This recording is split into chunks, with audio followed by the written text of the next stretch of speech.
Assalamualaikum warahmatullahi wabarakatuh. Perkenalkan, nama saya Raffi Ahmad Fautullah dengan NIM 24108020 Dengan ini saya akan menyampaikan tugas dari Bapak Mahfud Asyari tentang peradaban Islam. Yaitu pada kali ini saya akan membahas tentang peradaban Islam pada masa Dinasti Abbasiyah. Langsung saja. Silsilah Bani Abbasiyah yaitu dari Hasyim. Hasyim itu lalu mempunyai anak Abdullah, Abu Thalib dan Al-Abbas. Kemudian Abdullah ini mengakhirkan Nabi Muhammad SAW, Abu Thalib mengakhirkan Ali, lalu Al-Hasan dan Al-Husain. Al-Abbas juga ada keturunan Abdullah, Ali, Muhammad, lalu terpecah dari Al-Sofah dan Al-Mansur. Nanti Bani Abbasiyah, nama Abbasiyah disebutkan kepada Al-Abbas, paman Rasulullah SAW, yaitu Abu Abbas bin Abdul Muthalib. Lalu dinasti Abbasiyah berkuasa selama 500 tahun, 508 tahun berdiri pada tahun 132 Hijriah sampai 656 Hijriah dan diperintah oleh 37 khalifah. Dinasti Bani Abbasiyah didirikan dengan menggulingkan kekuasaan Bani Umayyah yang saat itu dipimpin oleh Khalifah Marwan II bin Muhammad. Lalu puncak popularitas dinasti Abbasiyah berada pada zaman pemerintah Khalifah Harun al-Rasyid, yaitu putranya Al-Ma'mun dan putranya Al-Ma'mun. Harun al-Rasyid ini sangat terkenal sekali pada zaman Abbasiyah ini, guys. Yang ilmunya selama pemerintahannya lah sangat baik sekali. Lalu kekuasaan tertinggi pada pemerintahan Bani Abbasiyah diletakkan pada ulama, sehingga pemerintahannya merupakan sistem teokrasi. Dalam hal pengangkatan putra mahkota, Bani Abbasiyah meniru sistem yang dilaksanakan oleh Bani Umayyah, yakni menetapkan 2 orang putra sebagai pengganti pendahulunya. Padahal ada para khalifah periode pertama, yaitu yang pertama ada yang memengaruhi Persia lah, 750 tahun sampai 754 Masehi. Yang pertama Khalifah Abu Abbas al-Safah, baru ada Khalifah Abu Ja'far al-Mansur, kedua ada Khalifah al-Mahdi, yang keempat ada Khalifah al-Hadi, yang kelima ada Khalifah Harun al-Rasyid. Inilah yang tadi masa kejayaan Bani Abbasiyah. Lalu ada Khalifah Al-Amin, Khalifah Al-Makmun, dan Khalifah Al-Muqtasim, dan kemudian ada Khalifah Al-Wasif.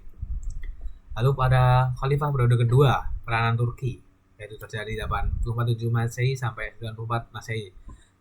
Yang ada Khalifah Al-Mutawakkil, Khalifah Al-Muntasir, yang ke-12 ada Khalifah Al-Musta'in, yang 13 ada Khalifah Al-Muqtas, yang berikutnya ada Khalifah Al-Muqtadi, berikutnya ada Khalifah Al-Muqtamid, kemudian ada Khalifah Al-Muqtadid, kemudian ada Khalifah Al-Muqtafi, kemudian ada Khalifah Al-Muqtadir, yang ke-19 ada Khalifah Al-Qahir, yang ke-20 ada Khalifah Al-Rodi, yang ke-21 ada Khalifah Al-Muttaqi.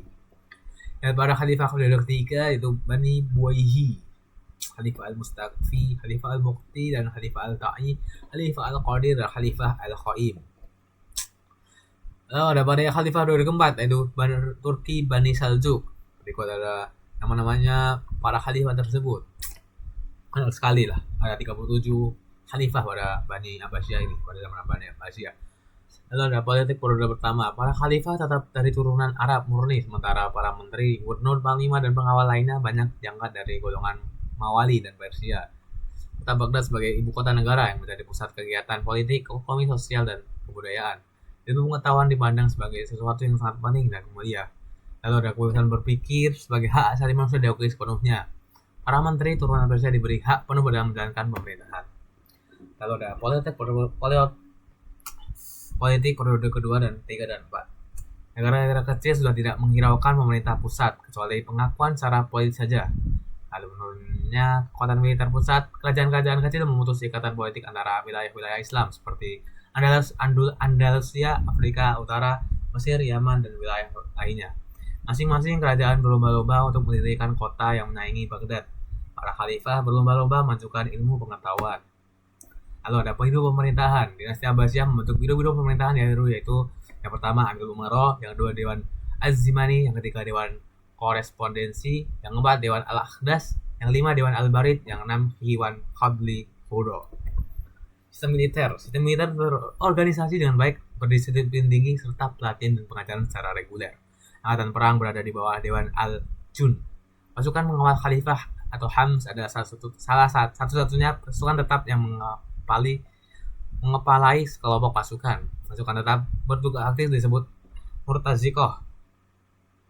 Pasukan sukarelawan disebut Mutatawiyah.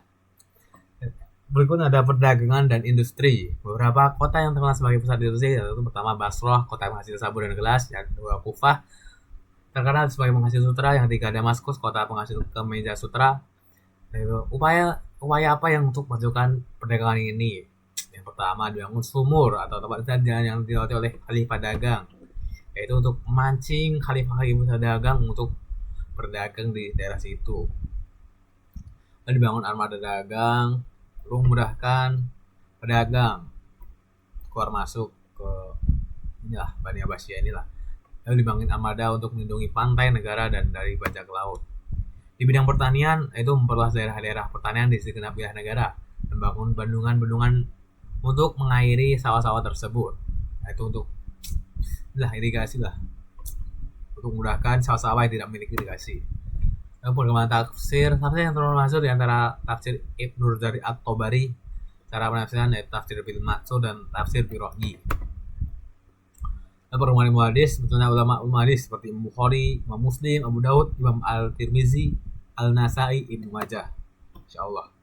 Lalu ada ulama fiqih pada zaman Abbasiyah ini, yaitu Imam Malik, Imam Syafi'i, Imam Hambali, Imam Ahmad.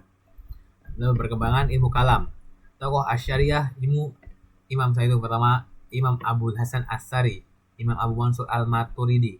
Tokoh Mu'tazilah ada Wasil bin Atha. Nah, Wasil bin Atha sangat benar sekali ya. Atau Abu Huzail Al-Alaf dan Al-Jubai. Perkembangan ilmu tasawuf, kalangan ulama yang berdalil tasawuf antara lain Al-Quraisy, Asy'ab-Dubari, Imam Al-Ghazali. Nah, pada perkembangan ilmu filsafat yang dipelajari berakar pada dari filsafat Yunani yang dimodifikasi dengan pemikiran para penduduk di wilayah taklukan, serta pengaruh-pengaruh timur lainnya yang disesuaikan dengan nilai-nilai Islam yang diungkapkan dalam bahasa Arab. Filosof pertama Al-Kindi atau Abu Yusuf Ibn Ishaq. Selain itu ada beberapa tokoh lain seperti Ibnu Sina, Ibnu Majah, Ibnu Rufai, Ibnu Al-Ghazali, dan Ibnu Rushd.